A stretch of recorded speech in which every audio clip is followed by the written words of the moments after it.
Pessoal, boa tarde. Vamos começar hoje a aula de física, aula 2.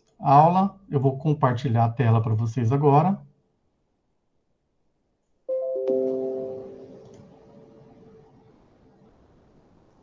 Vocês estão enxergando?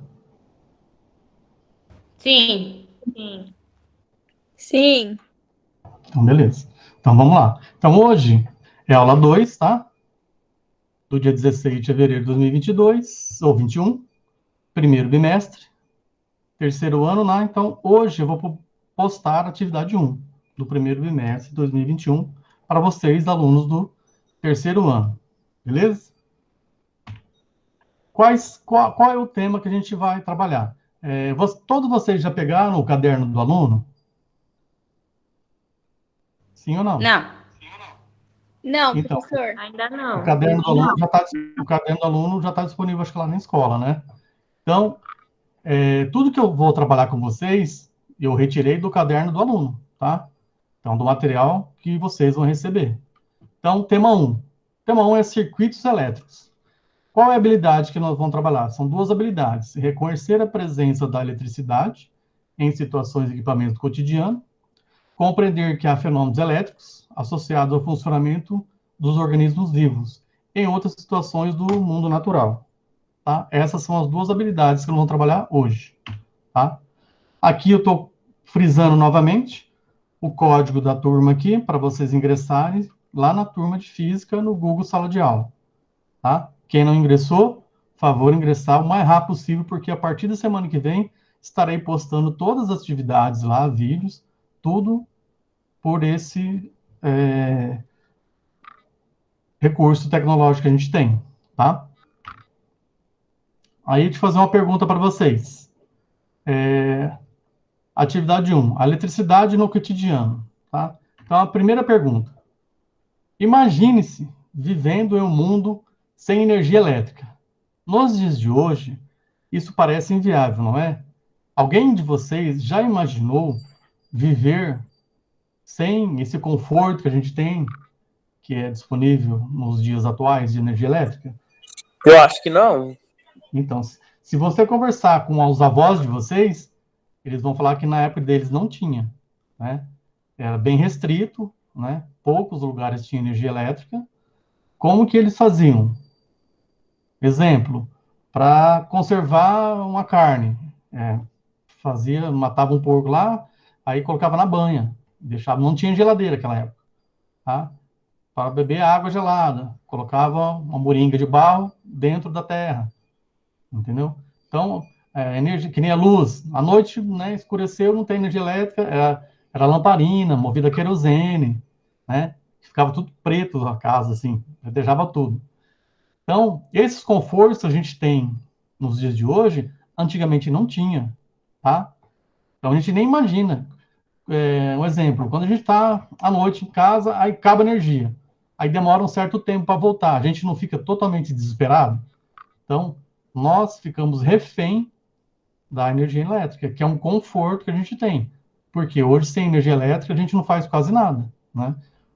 Nos dias de hoje, está sendo investido bastante na energia fotovoltaica, né? São aquelas placas que são colocadas em cima da casa, que transformam a energia química, né? Porque através da reação química transforma em energia elétrica, e tem as baterias que ficam carregadas durante o dia, para, durante a noite, fornecer energia na residência, né? Então, hoje ainda está um pouquinho caro ainda para instalar energia fotovoltaica nas residências. Mas daqui 1, 2 anos, a tendência é cada vez ficar mais barato, porque tem várias empresas trabalhando com esse produto e quanto mais concorrência, mais barato fica, né? Então vai ser o futuro. Tanto é que algumas montadoras de veículos já publicaram, né, que em 2030 a GM mesmo não vai fabricar mais carro a combustão, vai ser só carro elétrico. Então, as grandes montadoras de veículos, o que vai acontecer? Vão só fabricar carro elétrico. Então, futuramente, nas residências de vocês, vai ter que ter essa energia fotovoltaica. Por quê? Porque vai ter energia para manter a casa e energia para você carregar a bateria do seu carro. Tá bom? Segunda pergunta. você poderia citar quais tarefas do seu cotidiano, do seu dia a dia, que envolve o uso de equipamentos elétricos? Quais equipamentos elétricos que vocês utilizam no seu dia a dia? Podem falar. Ou vocês não utilizam? Na casa de vocês não tem nada? Tem, Peraí, professor. faz a pergunta de novo. Quais equipamentos elétricos que tem na sua casa que necessitam de energia elétrica? Ah, geladeira, Geladeira, fogão, ventilador, fogão, ventilador ar, e afins. Então, celular. uma coisa que vocês não desgrudam. Se não tivesse o carregador do celular, você não ia ter Celular. bateria do celular, Celular. né? Então, carregador do celular. Então, tem... Pai. Então, tomar banho também. Não vai tomar banho de água gelada? Antigamente, Verdade, banho. antigamente tinha o famoso mata-pelado, né? Que tinha era um balde em cima com os furinhos, colocava água quente, né? Misturava com água temperatura ambiente, mas água quente. Aí puxava a cordinha para tomar banho, né? Então, hoje tem um chuveiro elétrico, né? Então, tem muitas coisas que a gente depende da energia elétrica. Né? Agora, para eu gerar essa aula para vocês, eu estou utilizando energia elétrica. Se não tivesse energia elétrica aqui em casa, não estaria gerando essa aula. Apesar que eu tenho um no break, né?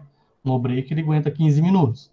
Mas se não tivesse energia elétrica, eu não estaria aqui gerando essa aula para vocês. Então, a gente está utilizando a energia elétrica e a tecnologia para proporcionar essa aula para vocês. Terceira pergunta. O que o que você faz e como se sente quando a energia acaba na sua casa? Por exemplo, você está à noite na sua casa, aí a energia acaba. Qual que é o sentimento? O que você sente na hora? Medo, pavor? Desespero, né? O que mais? Raiva, né? Porque depois a conta não vem menor. Esse é o fruto do que acontece, né? Porque um exemplo, quando você coloca energia fotovoltaica na sua casa, se acabar a energia, a sua casa tem a bateria que fica armazenada energia, tá lá a energia guardada, né? Então, na sua casa nunca vai acabar a energia. Aí também tem a conta de luz, ela vem mais barata. Por quê? O que você consome na sua casa, o que sobra do que produziu durante o dia, ela manda de volta para a rede. Entendeu? Aí tem que trocar o relógio, tem que colocar um relógio novo. Aí a conta provavelmente vem muito mais barata. Por quê? Porque essa energia você está vendendo para, um exemplo, aqui a nossa região Energisa. Você está vendendo energia para eles. Por quê? Você vai ter um tanto que você vai consumir e o que sobrar dessa energia que está sendo gerada, você vende para a companhia. Tá? Então, de fato, com o passar dos anos, a humanidade presenciou grandes avanços tecnológicos, modificando uma maneira de viver, fazendo a eletricidade muito mais presente em nosso dia a dia, né? Com isso, a eletricidade se tornou a principal responsável pela transformação ocorrida na nossa sociedade moderna, né? Na virada do século, né?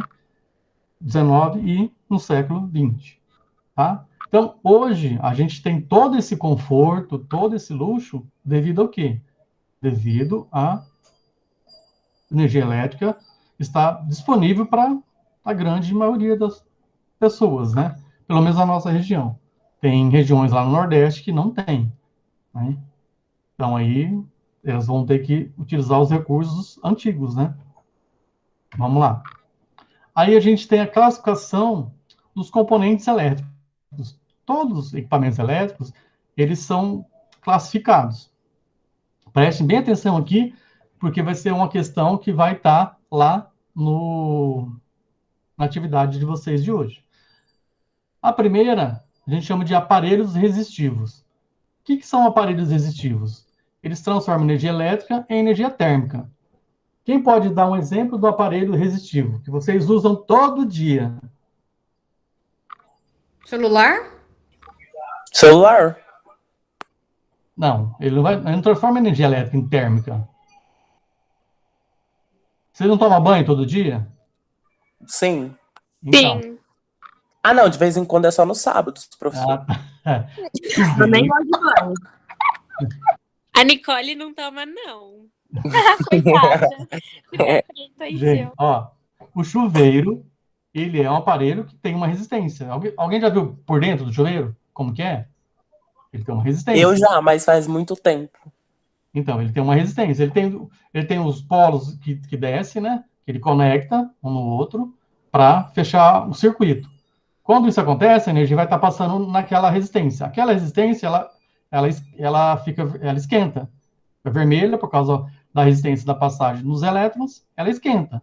Então, a gente chama de efeito Joule. O que é o efeito Joule? É a resistência dos elétrons passando nesse fio. Esse fio vai se aquecer, né? Através do aquecimento dessa resistência, ela esquenta a água para a gente tomar banho. Tá? O que mais a gente pode ter de resistência? Ferro tem resistência. O que mais? Também fria? A chapinha, né? Que passar no cabelinho. Então, a chapinha tem uma certa resistência. O que mais? Secador que vocês usam.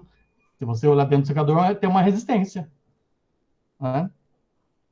E por aí vai. Então, vamos lá. Torradeira. Oi? Torradeira. Ah, tá. Vamos lá agora para a segunda classificação. Então, na segunda classificação, a gente chama de motores elétricos. Então, são os grupos de aparelhos que produzem movimento, ou seja, transformam parte da energia elétrica em mecânica, geralmente em rotação. Então, o que a gente pode dar de exemplo na nossa casa aí de motor elétrico? Ventilador. Ventilador. O que mais? Ar também ou não? Então, ele tem motor, o ar-condicionado tem motor, né? Pode ser. Só que, além de ele transformar energia elétrica, tem um motor, ele vai dar um efeito climático, né? Da climatização do ambiente, né? Refrigeração do ambiente. O que mais tem motor elétrico? A geladeira não tem motor? É, Geladeira tem. A geladeira tem Micro-ondas motor. serve? O micro-ondas tem para gerar o prato lá. Tem também. O que mais? A máquina de lavar serve também? Ou ela já não... Máquina de lavar serve, que ela tem motor.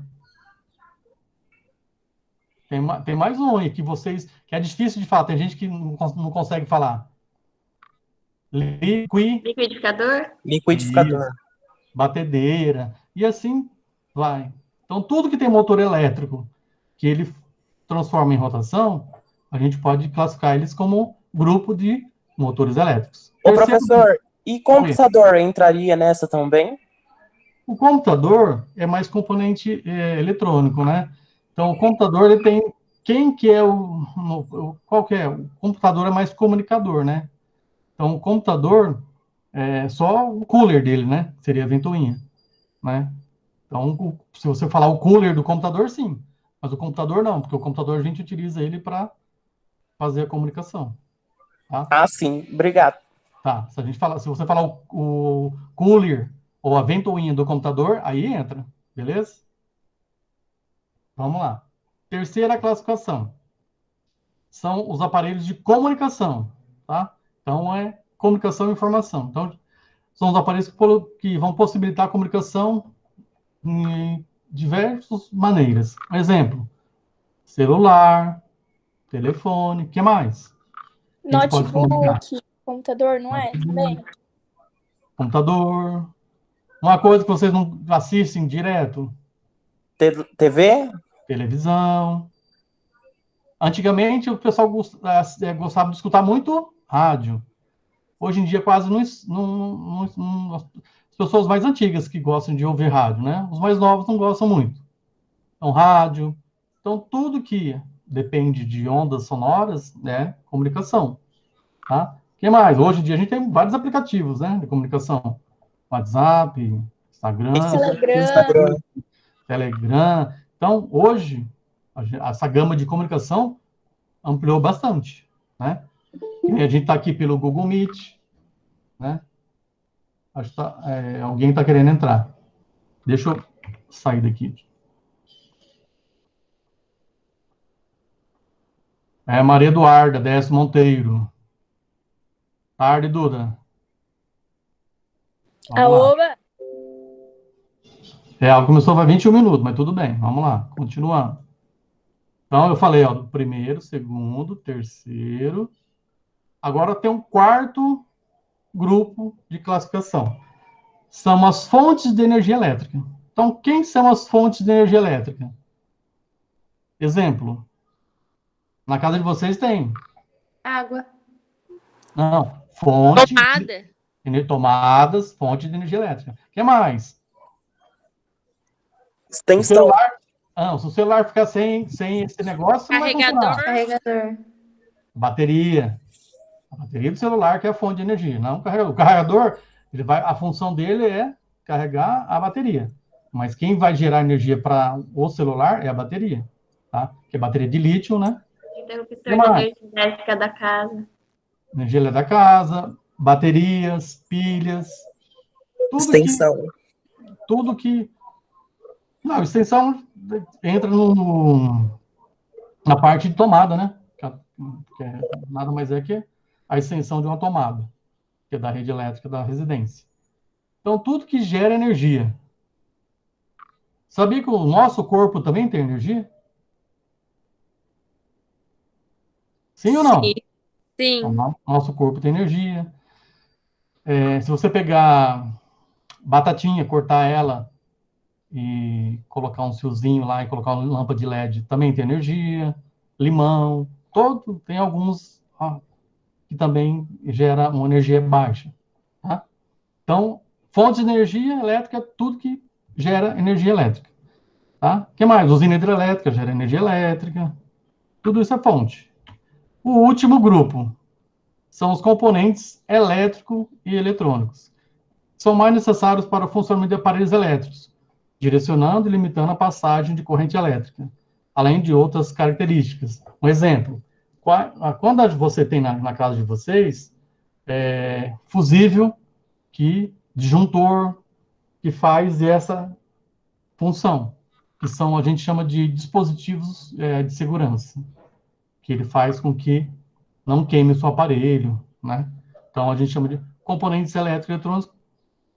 Todos os componentes que estão dentro do computador, placa do computador, é um componente eletrônico. Numa Smart TV, são componentes eletrônicos. A placa do seu celular, dentro do seu celular tem a placa. São componentes eletrônicos. Tá? E por aí vai. Alguém quer dar algum exemplo de um componente eletrônico?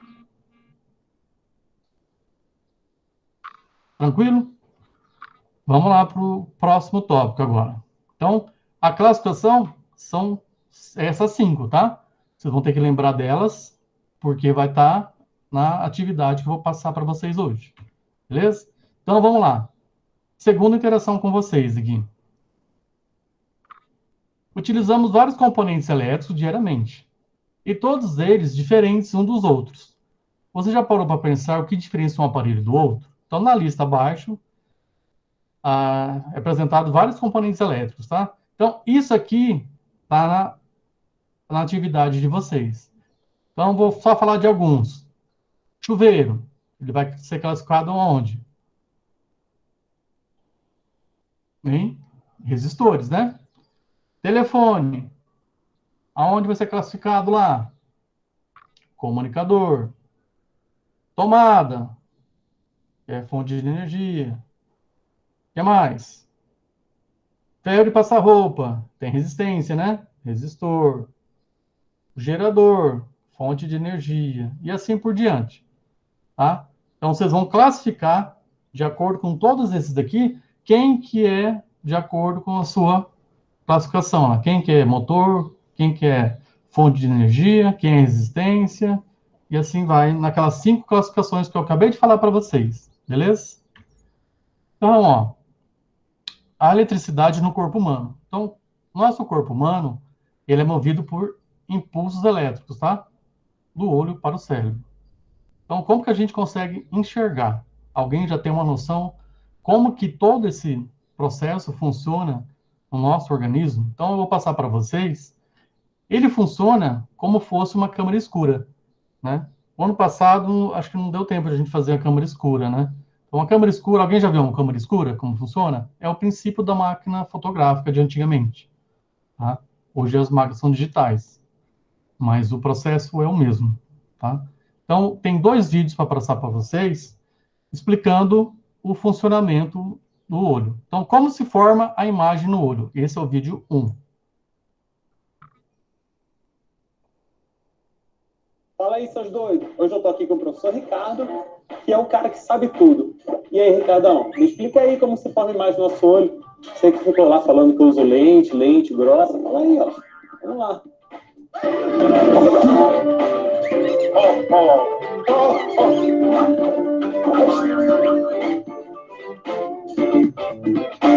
Então, nesse vídeo falaremos sobre um dos órgãos sensoriais, os olhos. Para isso, usarei uma questão do vestibular da Unicamp da época das Olimpíadas de Pequim. Vamos à questão. Na Olimpíada de Pequim ocorreram competições de tiro ao alvo e de arco e flecha. O desempenho dos atletas nessas modalidades esportivas requer extrema cuidado visual, além de outros mecanismos fisiológicos. A primeira pergunta é o tema dessa aula. Como se forma a imagem no olho? Então, vamos relembrar a constituição do olho. Vamos pegar de fora para dentro. Por fora, tem a esclera, que é branca e opaca na maior parte, onde se inserem os músculos que mexem o olho de um lado para o outro. A córnea é a porção transparente da esclera, que permite a passagem de luz. O humor aquoso preenche a câmara entre a córnea e o cristalino, nutre a córnea e mantém a pressão ocular. O corióide vem abaixo da esclera e possui pigmentos e vasos sanguíneos. Você enxerga na região da córnea, né, a íris, que é parte aí do corióide. A íris é equivalente ao diafragma da máquina fotográfica, regulando a quantidade de luz que entra no olho através da abertura que tem em seu centro, a pupila. A abertura e fechamento da pupila se dá pela ação de delicados músculos, conforme a quantidade de luz. Né? Quando tem mais luz, ele fecha, quando tem menos luz, se abre. Certo? Lente ou cristalino localiza-se após a íris. É uma lente biconvexa de proteína. Dá foco à imagem, modificando-se também pela ação de músculos. O corpo vítreo dá forma ao olho, é um líquido, tá? E a retina contém células fotorreceptoras. Os cones, que são menos sensíveis à luz e permitem a visão de cores, e os bastonestes, que são mais sensíveis à luz e permitem a visão na penura. A luz, ao refletir em um objeto, ele atravessa a córnea, o humor aquoso, pupila, cristalino, corpo vítreo e atinge a retina, estimulando cones e bastonetes que geram impulsos nervosos. Estes são transmitidos pelas fibras nervosas do nervo óptico até o córtex cerebral. E no córtex há a interpretação da imagem. O interessante aqui é que a máquina fotográfica, que segue o princípio da câmara escura em física, tem o mesmo funcionamento que o olho. Quando a imagem se forma aqui na retina, ela se forma de forma invertida, como na câmara escura. A segunda pergunta questiona por que as imagens não são nítidas na miopia e na hipermetropia. Na miopia, o olho é mais longo que o normal e a imagem se forma antes da retina. Corrige-se isso usando-se lentes divergentes. Na hipermetropia é o inverso. O olho é mais curto e a imagem se forma depois da retina. Corrige-se com lentes convergentes. E aí, galera, ficou claro como funciona a formação de imagem no nosso olho? Se tiver dúvida sobre câmera escura e lentes, assista às aulas aqui do nosso professor Ricardo de Física. O cara tira suas dúvidas, ele é o cara. Bom, esse é o primeiro vídeo.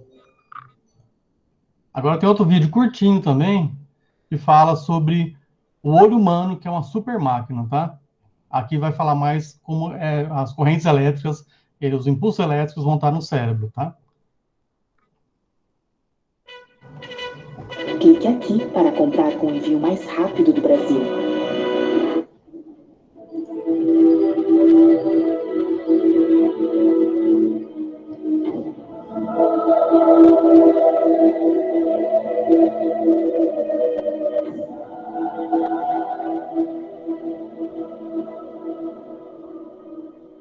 O humano é um órgão de uma delicadeza, uma precisão extremas. Nenhuma câmera hoje, ainda disponível hoje, tem a capacidade que o nosso olho tem para transformar impulsos luminosos em visão. É isso que a gente enxerga. Luz. Simplesmente isso. As partículas de luz, que elas não têm massa, elas são só partículas, os fótons, eles atingem o nosso olho, passam por todas as camadas, pela córnea, que é a parte transparente que cobre a parte colorida do olho, pelo cristalino, pelo humor vítreo e atingem a retina. Na retina, elas atravessam a retina, todas as células, e chegam na camada dos fotorreceptores.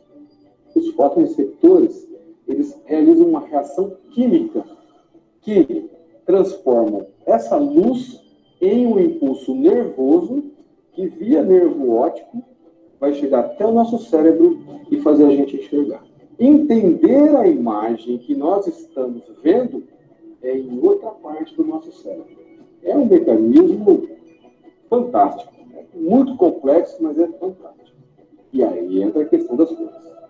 Só 3 cores nos dão toda essa gama de cores que a gente enxerga. São 3 células especializadas. A célula do red, vermelho, do B, blue, azul, e do green, o verde. Essas 3 junções de estímulos luminosos fazem com que enxerguemos todas as outras cores.